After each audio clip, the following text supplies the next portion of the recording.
السلام علیکم سامعین، 13 ذی الحجہ کی تاریخ شروع ہو چکی ہے، 19 جون ہے۔ خبر کا عنوان ہے اکبر نگر۔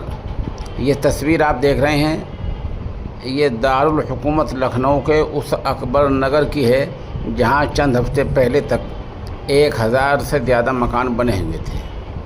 اب یہ تمام مکانات سرکاری بلڈوزر نے منہدم کر دیے ہیں، مسمار کر دیے، ڈھا دیے ہیں۔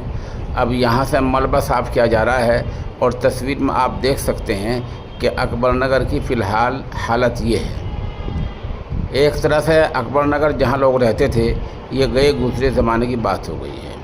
بتایا جا رہا ہے کہ یہاں کے رہنے والوں نے ہائی کورٹ، سپریم کورٹ کا دروازہ بھی کھٹکھٹایا تھا لیکن کوئی راحت نہیں ملی۔ اطلاع یہ مل رہی ہے کہ یہ کسی ندی کی زمین پر مکان بنائے گئے تھے۔